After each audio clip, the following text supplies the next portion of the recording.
Video में हम discuss करने वाले हैं how to prepare time table for class 10 Maharashtra board special. और ये लॉकडाउन पीरियड में स्पेशली कैसे हम अपना टाइम टेबल प्रिपेयर करें और फॉलो करें, उसके लिए वीडियो बनाया है। तो हम शुरू करते हैं। सबसे पहला स्टेप जो है, हमें टाइम टेबल बनाना है तो हमें समझना होगा अपना सिलेबस। अंडरस्टैंड द सिलेबस, हमारे कितने सब्जेक्ट्स है, उसमें क्या चैप्टर्स है, कितने चैप्टर्स है, कितना टाइम लगेगा कवर होने को। तो पहले हमको उसका सिलेबस हमारा पूरा समझना है। तो जनरली जो हमारे सब्जेक्ट्स है, इन जनरल अगर आपने कोई लैंग्वेज अलग ली है तो उसके हिसाब से आप अपना मॉडिफाई कर सकते। तो इंग्लिश है, इंग्लिश की बुक आप देखोगे कुमार भारती, उसके अंदर 24 चैप्टर्स है। हिंदी में 22 चैप्टर्स है। मराठी 16 चैप्टर्स है। मैथ्स 1 में 6, मैथ्स 2 7, साइंस 1 में 10, साइंस 2 में 10, हिस्ट्री और पॉल साइंस मिला के 14 चैप्टर्स है और ज्योग्राफी में 9 चैप्टर्स। तो ये हमारा सिलेबस है, ये हमको पूरा कवर करना है। इसके अलावा है लैंग्वेजेस के ग्रामर और कंपोजिशन, तो वो उनको हमको नहीं भूलना, वो बहुत इंपॉर्टेंट है, उसको भी हम कवर करना है हमको। तो ये हमारा सिलेबस हमने समझ लिया। अब हमको हमारे गोल्स सेट करने, सेट योर गोल्स। और गोल्स कौन से सेट करने हैं हमको long term, medium term as well as short term goal set करने हैं। हम तीनों गोल्स सेट करेंगे। वो कैसे सेट होंगे? हमारा शॉर्ट टर्म गोल होगा डेली बेसिस पे हमको अपना गोल टारगेट डिसाइड करना है कि हम क्या करना चाहते हैं। उससे पहले हमको वीकली अपना टारगेट भी डिसाइड होना चाहिए कि हम एक हफ्ते में क्या कवर करना चाहते हैं, और महीने भी क्या कवर होना चाहिए, उसका हमको एक आइडिया होना चाहिए, अंदाजा होना चाहिए। तो ऑफकोर्स इसके लिए हमें सबसे पहले समझना होगा कि हमें पूरा सिलेबस कब तक कंप्लीट करना है। तो हमारा टारगेट होना चाहिए कि हम अपना पूरा सिलेबस एटलीस्ट 6 मंथ्स में कंप्लीट कर ले। तो हमारा ये टारगेट होगा, finish the syllabus in 6 months. मतलब आप जून से स्टार्ट कर रहे हो तो नवंबर तक आपका सिलेबस कंप्लीट हो जाना चाहिए। तो that should be the target. तो फिर अब जाते हैं लॉन्ग टर्म गोल्स पे। तो अगर लॉन्ग टर्म गोल्स की बात करें, जैसे हम मंथ की बात कर रहे हैं, तो अगर हमारे पास 6 महीने का टाइम है और हमारे पास इंग्लिश में जैसे 24 चैप्टर्स है, तो हमको एक महीने में कितना, 6 मंथ्स में अगर 24 चैप्टर्स करने हैं तो सिंपल मैथ से हमको एक महीने में 4 चैप्टर्स करने होंगे। तो ये अप्रोक्सीमेट कैलकुलेशन जो हमने किया है वो यहाँ पे आप देख सकते हैं। English, Hindi, Marathi, maths 1, maths 2, science 1, science 2 और हिस्ट्री ज्योग्राफी को हमने एक साथ करके जो है 14 प्लस 9 होता है, जैसे कि 24। तो उस हिसाब से हमने ये किया है। तो 23 चैप्टर्स होते हैं, तो अप्रोक्सीमेटली 24। तो हमको अगर 6 महीने में 24 चैप्टर्स कंप्लीट करने तो 4 चैप्टर्स पर मंथ आता है। तो वैसे ये अप्रोक्सीमेट हमको आइडिया मिलती है कि हमें कैसे एक महीने में कितना कवर होगा। तो 6 महीने नहीं, 7 महीने, लेकिन ये फाइनली हमको ये कवर इतना सिलेबस करना है। फिर ये मंथली गोल हो गए हमारे। इसके बाद आएगा मीडियम टर्म गोल। तो मीडियम टर्म गोल कैसे हो गए कि हमको हफ्ते हफ्ते कितना कवर होना चाहिए। तो हमको एंड ऑफ द वीक में जो हमारा, अगर हम वीक स्टार्ट करते हैं मंडे से, तो सैटरडे तक हम एटलीस्ट स्टडी करेंगे। संडे का दिन हमने टेस्ट के लिए रखा है, हमको टेस्ट भी देने चाहिए।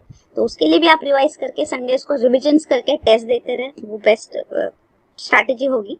तो मीडियम टर्म गोल्स जो हो गए, तो एक हफ्ते में जैसे हमने 6 दिन में कितना कवर किया करना है, हमको टारगेट क्या है हमारा वो हफ्ते का, हर हफ्ते का, वो हमको देखना होगा।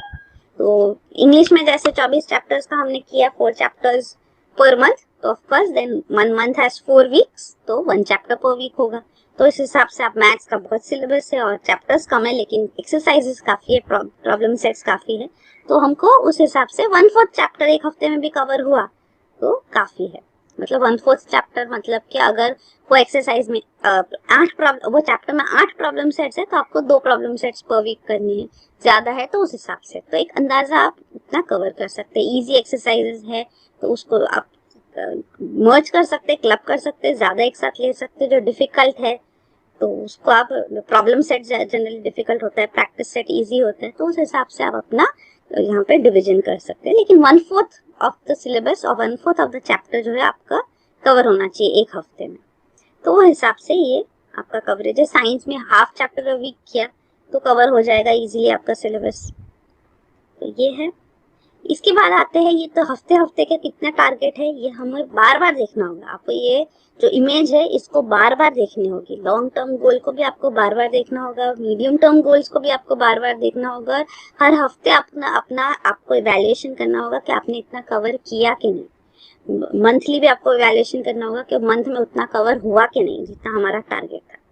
तो लॉन्ग टर्म, मीडियम टर्म और फिर आते हैं शॉर्ट टर्म गोल पे। शॉर्ट टर्म गोल एक्चुअली डेली बेसिस के गोल है। तो हमको हर एक चैप्टर में क्या करना है, हमको हर एक चैप्टर में जो हम बोल रहे हैं हाफ चैप्टर करो, 1/4 चैप्टर करो या एक कंप्लीट चैप्टर अ डे करो, इन अ वीक करो, तो उसके अंदर हमको डेली बेसिस पे एक्चुअली जो करना है तो उसमें हमको क्या क्या वो चैप्टर का कवर करना होगा। अगर एक हफ्ते में एक चैप्टर समझो हो रहा है तो उसमें हमें चैप्टर समझना है सबसे पहले, अंडरस्टैंड द चैप्टर।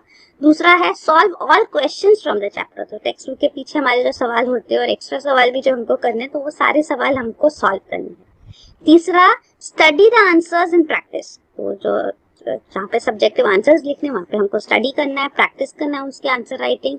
मैथ्स में काफी प्रैक्टिस करनी है तो वो इम्पोर्टेंट है। And finally attempt a test. तो ये हमारे 4 स्टेजेस हो गए हर चैप्टर के लिए कि हमको क्या करना है। अगर चैप्टर कवर करना, हम बोल रहे कि हमारा चैप्टर कवर हो गया, मतलब ये चारों चीजें हुई, हमने टेस्ट भी दिया और उसका भी हमने अच्छा स्कोर किया, तो हमारा जो है चैप्टर सही से कंप्लीट हुआ है, ये हम कह सकते हैं। तो ये शॉर्ट टर्म गोल्स है। अब इनको फिट कैसे करना है, along with this even grammar composition भी है, वो आपको डेली करना होगा। तो डेली आप थोड़ा टाइम निकाल के ग्रामर कंपोजिशन भी करेंगे, वो कैसे कवर होगा वो भी हम डिस्कस करेंगे यहाँ पे। तो अब ये देखिए हमारा स्टेप 3 आ गया। तो स्टेप 1 था अंडरस्टैंड द सिलेबस था, सेकेंड स्टेप था सेट योर गोल्स। अब आते हैं वीकली प्लान पे कि हम वीकली प्लान कैसे प्रिपेयर करें। तो वीकली प्लान भी हमने एक मॉडल प्रिपेयर किया है, आप अपने कन्वीनियंस के हिसाब से भी कर सकते हैं, but this would be the best, we would recommend कि आप ये फॉलो करें, पर आप अपने हिसाब से भी कर सकते हैं, you can also decide for yourself. तो ये मंडे टू सैटरडे का प्लान है। हमें सिलेबस कवर करने के लिए हमको मैथ्स और साइंस को ज्यादा टाइम देना होगा। तो साइंस जो है हम हर हफ्ते कर रहे हैं, पूरे हफ्ते में कर रहे हैं, एक दिन साइंस 1 तो दूसरे दिन आप साइंस 2 कर सकते हैं। आपको कंटिन्यूअसली साइंस 1 करना है तो आप वैसे कर सकते हैं, 3 दिन साइंस 1 कंटिन्यूअसली, 3 दिन science 2 continuously, it's your choice. Maths 1 maths 2 भी वैसे ही है, 3 दिन हफ्ते में 3 दिन मैथ्स 1 है, हफ्ते में 3 दिन मैथ्स 2 है। फिर आते हैं सोशल साइंस पे भी, तो हफ्ते में 3 दिन हिस्ट्री, हफ्ते में 3 दिन geography, history including political science. तो ये आपका एक जनरल एक आइडिया है। ज्योग्राफी अगर जल्दी कंप्लीट हो जाता है तो आप ज्यादा टाइम हिस्ट्री को दे सकते हैं, तो वैसे है। तो ये वीकली प्लान है। और लैंग्वेजेस भी, तो लैंग्वेजेस हफ्ते में 2 बार इंग्लिश आता है, हफ्ते में 2 बार Hindi, and then twice a week Marathi. इसमें भी आप एडजस्ट कर सकते हैं, आप इंग्लिश जल्दी कवर कर लेते हैं तो आप इंग्लिश कम टाइम में कवर हो सकता है तो आप उसको कम टाइम दो, मराठी ज्यादा टाइम दो, दैट डिपेंड्स। बट एक वेल बैलेंस्ड जो प्लान है, एक वीकली प्लान, वो ऐसे रहेगा। उसके बाद आते हैं नेक्स्ट पॉइंट पे, तो ये है कि आप जैसे हमने डिस्कस किया कि हर subject thrice a week at least cover होता है, लैंग्वेजेस जो है वो ट्वाइस अ वीक कवर होती है। तो अब हमें क्या करना है नेक्स्ट, तो हमारा जो प्लान है, तो अगर एक चैप्टर जैसे हमने कहा था 4 चीजें करनी है एक चैप्टर करने को, तो अगर हम वीकली प्लान में हम 3 दिन दे रहे कोई सब्जेक्ट को, तो 3 दिन में क्या करना है हमको, यहाँ हमको क्लियरली पता चलता है। फर्स्ट टाइम जो आप करोगे, मतलब जैसे कि फॉर एग्जाम्पल हम लेंगे साइंस का, जैसे साइंस 1 मंडे को है, वेडनेसडे को और फ्राइडे को है। तो इसका मतलब है हमको मंडे को क्या करना है, मंडे को हमको चैप्टर क्लियरली अंडरस्टैंड करना है, समझ लेना है। अगर हाफ अ चैप्टर था, जैसे हमने डिस्कस किया वीकली हाफ अ चैप्टर है, तो आप हाफ एक दिन में, अगर एक हफ्ते में हाफ अ चैप्टर कर रहे हो तो एटलीस्ट हाफ द चैप्टर आप सही से समझ लो। उस पार्ट में से अगर सवाल आपको सब कवर करने तो कवर कर लो। अगर आपको पूरा चैप्टर भी 2 बार एक हफ्ते में कर लेना है तो आपका 2 हफ्ते में ये स्प्रेड आउट हो जाएगा, मतलब 2 हफ्ते में एक चैप्टर कंप्लीट होगा। तो आप डे 1 डे 2 को अंडरस्टैंड द चैप्टर कर सकते हैं, डे 3 डे 4 को आप क्वेश्चन सॉल्व कर सकते हो उसके, और डे 5 डे 6 जो होगा, मतलब आपको 2 हफ्ते मिलेंगे तो 6 दिन मिलेंगे, तो डे 5 डे 6 में आप उसके आंसर स्टडी करके उसके प्रैक्टिस कर सकते हैं। लैंग्वेजेस के लिए 2 दिन है तो आप ये आंसर राइटिंग और प्रैक्टिस साथ में ही कर सकते हैं, डे 2 में सॉल्विंग के टाइम पे आपको कर सकते हैं। तो ये 6 दिन 3 दिन का प्लान होगा, और संडे को आपको टेस्ट अटेम्प्ट करना है, तो ये इम्पोर्टेंट है। फिर आते हैं आगे स्टेप 4 पे। तो फर्स्ट स्टेप हम फिर से कलेक्शन कर लेते हैं। First step understand the syllabus, second step set your goals, third step था वीकली प्लान। अब वीकली प्लान के बाद स्टेप 4 हम आते हैं प्रिपेयर द टाइम टेबल। तो अब हमको एक डेली टाइम टेबल सेट करना है कि हम अपना टाइम कैसे यूटिलाइज करेंगे। तो ये prepare the time table stage पे हम आए हैं। तो इसमें हमने एक जनरल आइडिया दिया है कि आप जो है आपके दिन के 24 घंटे उसको कैसे डिवाइड कर सकते हैं। एटलीस्ट हम सजेस्ट करेंगे 2 आवर्स साइंस करो, 2 आवर्स एटलीस्ट मैथ्स करो, सोशल साइंस को भी एटलीस्ट 2 घंटा दो, लैंग्वेजेस को 2 घंटा दो। इधर आपके कम ज्यादा आप कर सकते हैं, ज्यादा टाइम आपको साइंस और मैथ्स को देना है और आप सोशल साइंस और लैंग्वेज जल्दी कवर कर सकते हैं, तो आप उस हिसाब से एडजस्ट कर सकते हैं। लेकिन ये एक बैलेंस्ड अप्रोच में हमने डाला है, तो आपको एक्चुअली ज्यादा टाइम लगेगा मैथ्स और साइंस के लिए, बट 6 मंथ्स में एटलीस्ट आपको सिलेबस कवरेज एक साथ पूरा करना है, तो उसके लिए हर सब्जेक्ट को टाइम देना होगा। 6 मंथ्स के बाद जब आपके रिविजन्स वगैरह हो गए, तब आप साइंस और मैथ्स को बहुत टाइम देना रिकमेंडेड भी है और इम्पोर्टेंट भी, तो उसको टाइम लगेगा। तो ये 8 आवर्स की स्टडी हुई, 2 आवर्स पर सब्जेक्ट। फिर आया 8 आवर्स की स्लीप, एटलीस्ट 8 आवर्स की स्लीप इंपॉर्टेंट है, उस पर आप कॉम्प्रोमाइज मत कीजिए। Sleep is important, sleep is not time waste. Sleeping more than this, इससे ज्यादा सोना टाइम वेस्ट हो सकता है या not a good utilization of time होगा, बट एटलीस्ट 8 आवर्स की स्लीप जरूरी है, वो आप सही से कंटिन्यूस रेस्ट लो। उसके बाद हमने ब्रेक्स भी लिए हैं, तो ब्रेकफास्ट 1 घंटा लगता नहीं है, पर 1 घंटा आप आगे पीछे आप जो भी करना है आपकी एक्टिविटीज, आप ब्रेकफास्ट के लिए 1 आवर ब्रेकफास्ट ब्रेक ले सकते हैं, 1 आवर लंच ब्रेक ले सकते हैं, 1 आवर डिनर ब्रेक भी ले लो, 1 आवर स्नैक्स ब्रेक भी ले लो इवनिंग में, 1 hour even bath and other activities के लिए भी आपने ले लिया। इसके बाद भी आपके पास 3 घंटा फ्री टाइम बचेगा। इसका एडिशन ये है 24 आवर्स, मीन्स 8 घंटा सोए, 8 घंटा पढ़ाई की, 8 घंटा बाकी एक्टिविटीज के लिए है। तो आपके पास दिन के 24 घंटे में इतना टाइम होता है जो हम सही से यूटिलाइज नहीं कर पाते, क्योंकि हम अपना दिन प्लान नहीं करते। तो planning your day is very important. तो अब आते हैं कैसे प्लान करेंगे ये। तो ये तो एक जनरल आइडिया मिल गया कि हमको ठीक है 8 घंटा दिन में पढ़ना है जो हम करेंगे, तो इसको कैसे प्लान आउट करेंगे। तो आपको अपना टाइम टेबल बनाना होगा कि एक सैंपल, 2 सैंपल टाइम टेबल से एक्चुअली, कोई लोग जल्दी उठते, कोई लोग लेट उठते। अब ये एज अर्ली एज 7, आप अगर 5 बजे उठते तो उस हिसाब से टाइम सेट कीजिए। अगर आप 10 बजे उठते तो यहाँ पे एक शेड्यूल है। आप ऐसे तरीके से अपना टाइम टेबल बना सकते हैं। You can make your own time table, your own personalised time table. So that is what you would recommend. ये सिर्फ सैंपल्स है, तो आप कितने भी बजे, जो भी आपका टाइम है डजंट मैटर, बट आपको अपना काम जो करना है, 8 आवर्स की स्टडी कैसे आप फिट करोगे वो इम्पोर्टेंट है। तो ये एक आइडियल टाइम टेबल है जो यहाँ पे मैंने आपके सामने रखा है। आइडियल टाइम टेबल जो आप बनाओगे वो भी एक आइडियल टाइम टेबल होगा, जो आप चाहते हो आप करें, वो आपसे होगा, ऐसे आप बनाओ। अब नहीं होगा उसमें कोई टेंशन नहीं है, अगर कोई दिन नहीं भी हुए, जैसे भी है, पर आपको टाइम टेबल बनाना जरूरी है। आपको पता होना चाहिए कि आइडियली आपको क्या करना है। अगर आपको पता है आइडियली आपका क्या ऑब्जेक्टिव है, कैसे कवर करना है, और वो कवर नहीं हो पाएगा, तो एटलीस्ट हमें एक गिल्ट रहता है, हमें एक जद्दोजहद होती है कि हम ये करें, तो हम इसकी तरफ कोशिश करेंगे कि हम ये फॉलो कर पाए। तो एक टाइम टेबल ऐसे बनाइए जो आप फॉलो कर सके, और नहीं भी फॉलो हो तो भी टाइम टेबल बनाना अपना काम करता है। It is very important, you can not skip this. ये स्टेप बहुत इंपॉर्टेंट है, आपको एक डेली प्लान बनाना ही है। तो यहाँ पे जैसे आप सैंपल टाइम देख रहे हो, बीच बीच में मैंने ब्रेक दिया। अगर 1 घंटा साइंस किया तो आधा घंटा फ्री टाइम दिया है, 1 घंटा मैथ्स किया तो फिर से 1 घंटा फ्री टाइम है, सोशल साइंस 1 घंटे के बाद तो मैंने कहा साइंस 2 घंटा, मैथ्स 2 घंटा। लेकिन आप प्रिफरेबली 2 घंटा कंटिन्यूसली ना करें, ब्रेक लेके दूसरा सब्जेक्ट लेके आप बाद में करोगे, तो आपको जो है रिवाइव अच्छा होगा। जैसे हम फ्रेश सब्जेक्ट उठाएंगे तो हमारा फ्रेश स्टार्ट होगा। अगर हम एक दिन पूरा साइंस करेंगे तो वो साइंस आपका 1 घंटा 2 घंटा सही से होगा, उसके बाद उसमें इतने आप एफिशिएंटली काम नहीं कर पाओगे। तो वो ह्यूमन टेंडेंसी है, हमारा जो है एफिशिएंसी धीरे धीरे हमारा ग्राफ डाउन ही जाते जाएगा। इसलिए आई वुड सजेस्ट कि आप एक ही सब्जेक्ट को पूरा दिन लेके या पूरा हफ्ता लेके ना बैठे। हमारे पास काफी सब्जेक्ट्स और हर सब्जेक्ट हमको करना है, तो क्यों ना हर सब्जेक्ट हम देखें। जैसे आप पूरा हफ्ता दाल चावल नहीं खा सकते, आप पूरा हफ्ता बिरयानी भी नहीं खा सकते, वो भी अच्छी नहीं लगेगी फिर।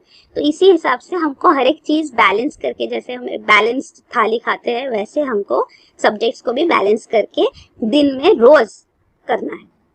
तो यहाँ पे जैसे आप देख सकते हैं, साइंस को भी 2 पार्ट में डिवाइड किया। सुबह भी साइंस है 8 से 9, फिर नीचे भी 5 से 6 साइंस है। तो ऐसे करके हमने डिवाइड किया है। तो आप अपना ऐसे शेड्यूल बना सकते हैं। और फ्री टाइम भी लिबरल फ्री टाइम है आपके पास। इवन 1 घंटा सोने से पहले भी फ्री टाइम दिया है, क्योंकि जनरली बच्चे जो है वो अदर एक्टिविटीज करना चाहते हैं, जो भी है मोबाइल पे वगैरह, तो आप कीजिए, लेकिन लिमिट में। आपको अपने 8 घंटे सही से टाइम देना है पढ़ाई को, और उस टाइम में आपको डिस्ट्रैक्शन बगैर पढ़ना है। There should be no distraction, no things waiting कि आपको ये गेम खेलना है या पबजी में कोई बुला रहा है, ऐसे सब नहीं करना है। आपको जब पढ़ाई कर रहे हैं तो डिस्ट्रैक्शंस बिल्कुल नहीं होनी चाहिए। तो टाइम जो आपका स्लॉट है स्टडी वो में आप स्टडी ही करो, उसके अंदर आप उसको जल्दी से खत्म करके कुछ और करने की राह मत देखो। वो हो गया सही से, then you can go and have your free time. तो ये दो जैसे शेड्यूल बना है, तो day time study, night time study, दोनों के अपने बेनिफिट्स है। आपको जो सूट करता है आप सिलेक्ट कर सकते हैं।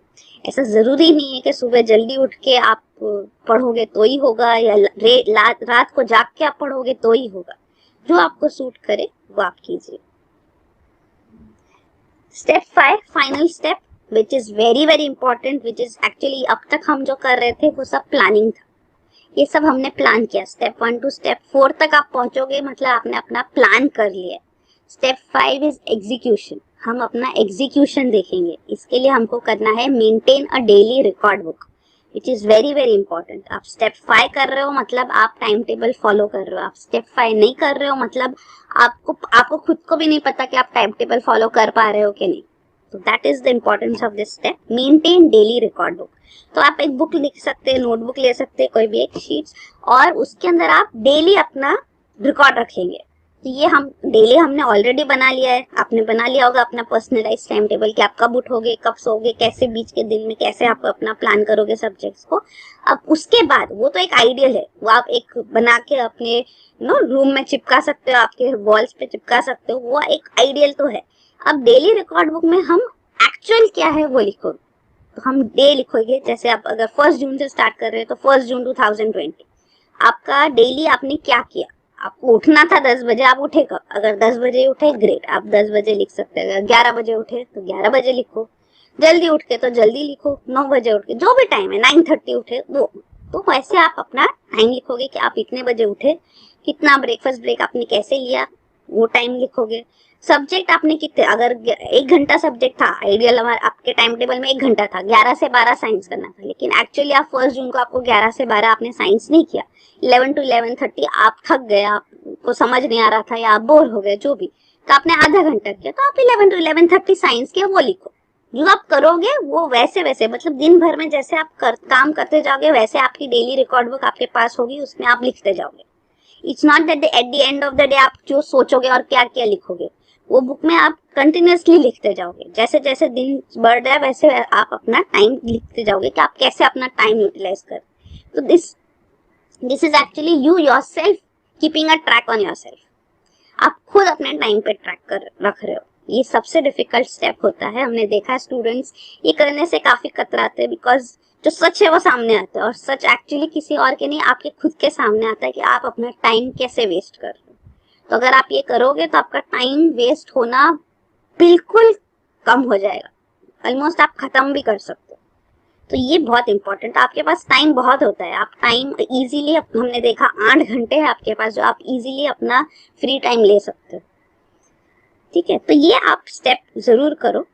उसके बाद आता है, आप लिखो भी ऊपर कि हमको साइंस सब कुछ 2-2 घंटे करना था, लेकिन आपने कितना किया, और वो कम ज्यादा होगा कोई बात नहीं, आपको एटलीस्ट एक समझ तो आए कि आप नहीं कर पा रहे हो। तो आप अगले दिन शायद मैथ्स 1.5 हुआ तो आप शायद अगले दिन अपना थोड़ा फ्री टाइम कम करके आप मैथ्स 2 आवर्स कर लो। नहीं हो पाया तो उस टाइम में कॉन्सेंट्रेटेड स्टडी करके, अगर 1 घंटे ही किया है तो अगले दिन 1 घंटे में जो हमने लास्ट प्रीवियस डे में मिस किया था उसको आप कॉन्सेंट्रेटेड तरीके से ज्यादा ध्यान फोकस करके आप उसको कवर कर लो। भले टाइम आप ज्यादा ना बढ़ाओ, पर आपका कवरेज जो है वो होना चाहिए। More important is coverage. 1 घंटा पढ़ाई की वो आपको लिखने के लिए वो जरूरी नहीं है। 1 घंटा पढ़ के भी आपने ध्यान नहीं दिया, जीरो प्रोग्रेस हुआ, 0% प्रोग्रेस। लेकिन अगर आपने आधा घंटा भी कॉन्सेंट्रेशन से पढ़ लिया जो आपको 1 घंटे में करना था, आपने आधे घंटे में कर लिया, वेल एंड गुड। फाइनली हमारा ऑब्जेक्टिव ये नहीं है कि दिन के 8 घंटे दिखने चाहिए। हमारा ऑब्जेक्टिव ये है कि हमारा सिलेबस जो है, जितना हमारा टारगेट है, वीकली का टारगेट है जो भी, वो कवर होना चाहिए। तो वो इम्पोर्टेंट है। लेकिन हम टाइम भी ऐसे लिखते कि हम अपना टाइम भी सही से यूटिलाइज कर पाए, क्योंकि टाइम हमको अगर आधे घंटे में साइंस हो सकता है तो हम आगे भी बढ़ सकते हैं, उससे आगे का भी कर सकते हैं। तो एक टाइम भी जरूरी है और सिलेबस कवर करना भी जरूरी है। तो आप इसका ट्रैक रखो। और स्टडी विथ नो डिस्ट्रैक्शंस। जब आप पढ़ाई कर रहे हो, जब स्टडी है, आपको पता है कि 8 से 9 मुझे जो है, या 10 से 11 मुझे साइंस करना है, तो उस 1 घंटे में आप अपना फोन दूर अलग रखो, उसके ऊपर नजर मत रखो, उसको अलग से साइलेंट करके अलग रख लो। 1 घंटा पढ़ाई के बाद आपके पास फ्री टाइम होगा, उस फ्री टाइम में आप उसको देखो क्या हो रहा है क्या है। आप थोड़ी थोड़ी देर से कुछ मैसेज आया, आप देखते जाओगे फोन को, तो आपकी पढ़ाई पे डिस्ट्रैक्शन होगा। वो 1 घंटा जो पढ़ाई का है वो नहीं हो पाएगा। या तो आप चेंज कर लो, अगर ऐसे कोई इंपॉर्टेंट कुछ हो रहा है फोन पे है, आपके फ्रेंड्स वगैरह जो भी है, तो अगर आप वो करना है तो अपना टाइम आप मॉडिफाई कर सकते हैं। जैसे मैंने बोला आइडियल टाइम टेबल है, लेकिन जो दिन में एक्चुअली हो रहा है उस हिसाब से अपना मॉडिफाई कर सकते हैं। ठीक है, आपका फ्री टाइम आधा घंटा बाद में था, अगर आपको अभी लेना है अभी लो, फोन जो भी है यूज करो, उसके बाद 1 घंटा आप अपनी पढ़ाई करो। तो जब पढ़ाई का 1 घंटा जो आपने डिसाइड किया है ऑन दैट डे ऑल्सो, आप उस टाइम में डिस्ट्रैक्शंस नहीं लोगे। तो 1 घंटा ऐसे 1-1 घंटा करके हमको आइडियली 8 घंटे करने हैं। तो उस घंटों में आप डिस्ट्रैक्शंस मत रखो अपने पास, दूर रहो और अपनी पढ़ाई पे फोकस करो। रिमेम्बर, आपने पहले 9th स्टैंडर्ड तक आपने कैसे पढ़ाई की, कैसे आपके रिजल्ट्स आए, क्या हुआ, उससे कोई फर्क नहीं पड़ता। The past has no power over the present moment. अभी जो आपके पास टाइम है, इसमें आप जैसी पढ़ाई करोगे, जैसी मेहनत करोगे, उससे आपका रिजल्ट आएगा। एंड बोर्ड एग्जाम का टेंशन होता है, बोर्ड एग्जाम बहुत बड़ा कहा जाता है, पहला एग्जाम होता है, इंपॉर्टेंट एग्जाम स्टूडेंट लाइफ में, लेकिन बोर्ड एग्जाम भी काफी सिंपल है, इजीली टैकेबल है। आप सोचोगे तो कितने स्टूडेंट्स 90% प्लस लाते हैं, बहुत सारे स्टूडेंट्स। सिलेबस भी इजी होता है, क्वेश्चंस पेपर्स भी इतने डिफिकल्ट नहीं होते हैं। तो अगर आप सही प्रिपरेशन करोगे तो आपका गोल जो है, आप जो परसेंटेज अचीव करना चाहते हो, वो इजीली अचीव हो सकता है। इजीली 10th स्टैंडर्ड पास हो सकती है, बहुत easily. You can pass with flying colours. तो इस साल पे कंसंट्रेट करो। 9th स्टैंडर्ड तक आपने कैसी पढ़ाई की, कैसे मार्क्स है, उस पर ध्यान मत दो। एंड ऑफ कोर्स अगर पढ़ाई नहीं करोगे तो पास नहीं होगे। जितने अच्छे परसेंटेज से आप पास होना चाहते हो, उतने अच्छे परसेंटेज से आप पास नहीं हो पाओगे। तो पढ़ाई करना तो है ही। And wish everyone all the very best. Good luck to all the students who are going to attempt SSC board exam, Maharashtra board exam in 2021. All the very best. Thank you.